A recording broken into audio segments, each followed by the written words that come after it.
All right, I want to do a walk around on a project that I'm about to start. I got a few other projects I got to finish up before I tear into this, but I've been picking away at a little things every once in a while, mostly research at this point. So I wanted to get a walk around video going before I get too much further along. This is a 1962 Oliver 600, and I'll zoom in on the serial there.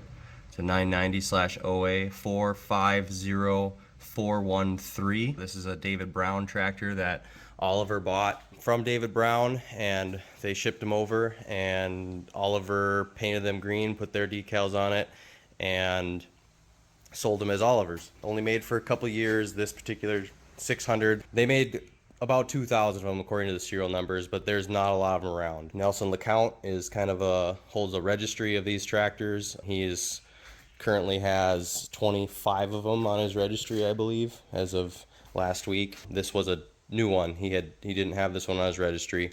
I picked this up from a guy in Ohio, brought it. I was told it ran when I bought it, but other than getting it to pop off a couple times, I haven't really seen it run. Full story is the guy said that he had it running. His kid was driving around, going through all the gears. Everything was going good. And then he ran it out of fuel, so they put new fuel in it, and they said they got it to run again, and then drove it around, and then it died again. They couldn't get it. Then I showed up, and they couldn't get it to start for me. So I bought it anyway. You know, it is what it is. So I brought it home. We got fuel into it. We purged a little bit. We got it to smoke. We got it to pop off. I shut it off, and then I couldn't get it to run, and we ended up burning the starter out. So there's the starter goes. There's the starter right there. I got to get that rebuilt. M45G starter. I got a guy who can rebuild those, so that's going to get sent off whenever I get a chance to go over there. Moving along, so we got our 3-point control. That works. It was raising up and down when we were cranking it over. These early David Brown 990s, because this is a David Brown 990 Impulmatic, had 6 speeds, 1, 2, 3 in reverse. Later ones, Selectomatics, had 12 speeds. So you go high, low, 1, 2, 3 in reverse. And there's the gear pattern right there. You'll notice that a lot of these stampings, the U means that they're universal bolts on this piece. So it's because it's a British tractor, some of the bolts are British Whitworth bolts. As you'll see right there, there's a stamp. It says British Standard, BS. That means that all the bolts on the engine are British bolts, which they're different wrenches, they're not metric, they're not standard, they're different threads. British Whitworth threads are the same as Imperial threads, but instead of 60-degree pitch, they're 55-degree pitch. So a standard bolt will thread in, but it's just not quite right. This particular tractor has 30-inch wheels. The 600s normally came with 28-inch wheels. 30-inch wheels were an option. My book also says 32-inch wheels were an option, which was new information to Nelson, but it's in my book. So this one has 30. I believe these are stock wheels. They're discolored, but they are clover white. The tire size should be 16/9/30. This one is not a 16/9/30. It's a 14/9/30. But this one is a 16/9/30. And this is pretty much a brand new tire. It's got the nubbies and everything, but it's got a nice little patch right here that somebody did. And there's vulcanizing stuff I can get to kind of glaze that over, but more than likely, once I get really far into this, I'll probably end up getting new rubber for the whole tractor anyway. Just depends on what my bank account looks like at the time, but eventually that's the plan. If I'm going to put this much work into it, that's the plan. So looking at the fenders, battery boxes are shot, and that's common because the batteries leaked and acid got in here, but this one is very, very far gone. But I have these little wing nuts, and these are rare. I have all 4 of them, which is also extremely rare. Most guys only have 1, or they're missing all of them. So that's good news. This is gussets. Probably gonna have to get redone. You can see right here and right there. Those can get rebuilt. Nelson actually, I think, makes them. There's the other battery box. There's a little toolbox underneath the seat here. And I haven't even gone through it yet. I'll make another video of going through that. There's some stuff in there. You can see in there's a bunch of gunk and tools and stuff, so I'm going to go through that in a different video. The seat is still original, amazingly, and it is the early seat, as Nelson would say.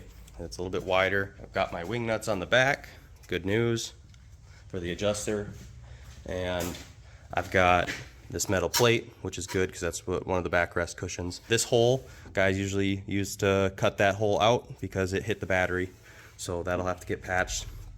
This tractor came with 2 6-volt batteries, one on either side of the seat. I will probably put 112 in. This tractor is positive ground, so that's why there's a red cable attached to the ground there. So it's a little backwards, British. We got our hydraulic pump. I don't know a whole lot about hydraulic pumps. So this is kind of new to me. New, that turns, that's good. It's a hydraulic release, I believe. And this is my first tractor. This is my first restoration. It's going to be a pretty large learning curve, but the only way you learn is by doing it. So we're going to tear into it. So I will get up to speed on hydraulic pumps along the way. Inside the fender here, a little bit of rust down there, surface rust, but otherwise overall good shape. That might be bent a little bit right there, and there's tail markers that are missing here. We also have a light here. This is a special light. There's supposed to be a button here that changes the light bulb from red to white. There's a big bulb in there. That's your rear light or whatever. There's reflectors. British tractors, they were more made to go on the road, so they had tail lights, reflectors, stuff along those lines. Not so much for the like American tractors. There's another reflector. Looking at the book, there's 2 different style reflectors. This is the early style, obviously. This is the first. This is within the first 650 tractors of these made. Serial number started at 449800. And this is 450400. So 200 plus 400, yeah, within the first 650 tractors. So this is an early one. Fender, it's pretty good down there. Some spots, good shape still on top. So those are promising. Get a little bit on the bottom of the body. The battery boxes are definitely gonna have to get redone, at least the bottoms. So that'll be definitely something to tackle. Looking on the inside here, differentials. Like I said, I have not driven this tractor. I've not seen it move under its own power. A guy told me he was driving around. I'm not 100% sure. We will see as the project goes along. PTO, it works. It shifts and engages. There's it's a two-speed PTO, 540 and 1000, which is interesting. And I think there's a shield missing. Not 100% sure, but I would assume that there's a shield missing. I have to look. We're going to our drawbar here. This is broken. It's supposed to be a piece that comes up and turns into a double. This drawbar itself is broken right here. And so this piece would connect here. It's broken. It can get redone, re-welded. No big deal. This shield is crushed. Somebody was trying to turn it with a pipe wrench, it looks like. This knob, didn't know much about it until Nelson came and saw it, and he said it's probably a disengagement or a lock for the 3-point, so you can lift the 3-point up when the tractor's off and then lock it up. And there's supposed to be a knob here. I don't know if it turns. Looks like it kind of turns a little bit, but there's supposed to be a knob there, and that is missing. To this differential, I'm sure fluids will have to be gone through and whatnot. The rims are actually pretty good shape. It does not look like there's fluid in them at all, which is good. I'm hoping there's not fluid in it. I don't know for sure. I'm assuming there's an inner tube. That's obviously a shoe. So, but I'll probably break the tires off and repaint the rims. So we'll find out. And I gotta change them. So moving forward, somebody stole my temperature gauge. They stole the gauge and they stole all the wires that go to all the connectors. So they go to oil, and I think there's another one up here somewhere for coolant, but it is gone completely. And amp meter here, Nelson believes is not stock. I'm not 100% sure, but he doesn't think that's stock. And there is we'll get to it, but there's no longer a generator on this tractor. There's an alternator. So probably got changed with the generator upgrade. Steering wheel, it's still round, but it has seen definitely better days. And our tachometer over here, looks like it's stuck at 26960. Maybe you can see that a little better than me from my angle. But obviously it doesn't work anymore. So we got our cav pump. This is our fuel shut off and on. This is supposed to be in here. There's supposed to be a knob and everything there. It's missing. This is, I believe, the push start instead of here. I'm not sure. I'm pretty sure this is supposed to be where the starter is, not here. The hood is obviously, the dash has been taken apart and the bolts are missing. Fuel tank's in good shape. It doesn't leak. It's got fuel. It's holding fuel. Fuel lines, there's a little repair there.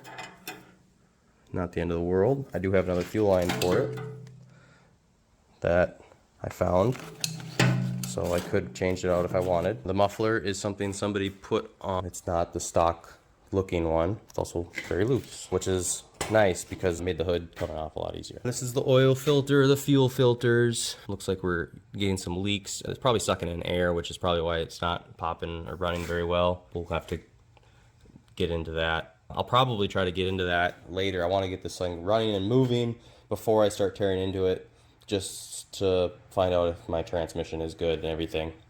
You know, I don't think I'm going to tear into it if it's good or not.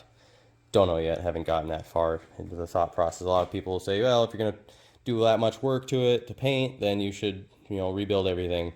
Well, if this is as sweet as running as the guy told me, it might not be necessary. You know, fluid change, dismantle, paint, get new sheet metal, call it good.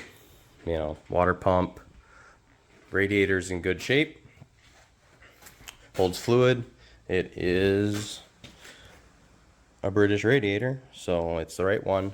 Missing my overflow hose. There's supposed to be a hose that goes here, and there's little brackets. The book shows almost like a brass one, but you can do a rubber or plastic, I'm sure, too. Interesting thing to note, and we discovered this when Nelson was here. This bracket is supposed to be, well, okay, supposed to back up. I'm missing the entire air cleaner. Air cleaner bracket sits here. There's an air cleaner sits on top, on a pipe that goes over this radiator and connects onto here with a rubber fitting. And there's a clamp that clamps over the pipe here. And it's supposed to tie into this bracket. This bracket is turned 90 degrees. Somebody took this off and soldered it on wrong, 90 degrees. It needs to be this way. So that's interesting. That's gonna have to get fixed. Again, we have an alternator, not a generator. Somebody's got that on there. When you were working with these tractors, generators just didn't cut it. So guys put alternators on, very common. If you do plan on working with this tractor, it's probably better to keep the alternator on there. I don't plan on working with the tractor. It's gonna be a show tractor. In any condition it lands in, it's gonna be a show tractor. So I plan on finding a generator. Primer pump, the spring is sitting here, it's missing. Those are actually, I can get those really cheap from David Brown. Good news. I don't know if I'll need to. Maybe I can get that spring. Maybe I can fix that spring. We'll tear into it later, but that's not a big deal. We'll check the oil here. When I checked it when I bought it, the oil was over full. It's still over full. Here you can see down in there. Maybe not. Let's try to get some light.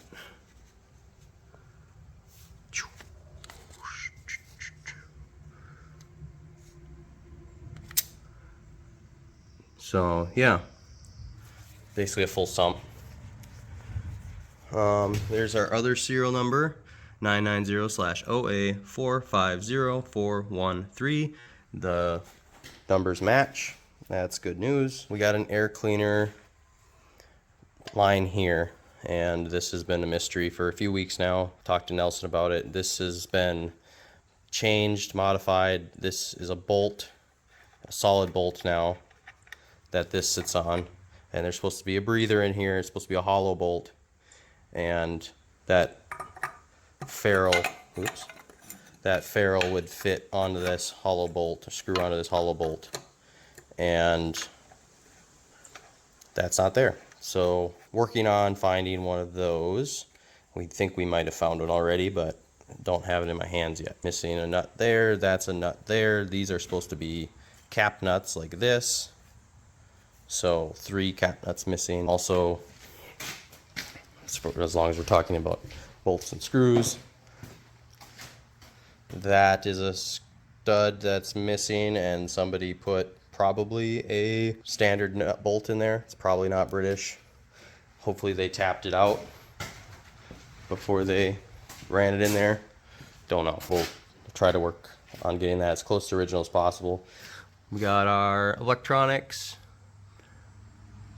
Not sure what that little red light is for. I think it's probably for making sure the alternator works. I don't know if it's supposed to be there or not. Brakes work. Parking brake works. This is the parking brake, or sorry, this is the parking brake. And that it moves. We've got a piece here that was welded on. Don't know why. It's not supposed to be there. It's on the other side as well. Looking at our spindles, they look pretty good. These tie rods look okay. Well, at least that one does. This one is shot, so, and this one actually has been welded on up here too. So we'll have to find one of those. I think I know where one is. Clutch. All right, now we're gonna look at the sheet metal. It's in tough shape. So we're missing my emblem. We're missing the piece behind the emblem. I'm missing the whole bottom part of the grill, or I should say the cowl. Missing the grill itself. There's a light. There's a big dent inside there. Missing a light on this side. Cowls are the old style. Black letters, white background with 600 on top. Missing the diesel on top completely. No remnants of it even. This is the cap for the radiator. There's supposed to be a special bolt that is a little spring. It's supposed to spring here. That's missing. The exhaust hole is pretty rounded out from the exhaust rattling. Fuel cap, this little plastic piece. Goes to the dash. So a lot of work to do there. Probably gonna try to find another hood. This one I could probably spend a lifetime on trying to straighten. So we'll see. That's gonna be most of this project, I think. If it's as mechanically sound as the guy told me, it's gonna be a lot of sheet metal work. So that's gonna wrap this up.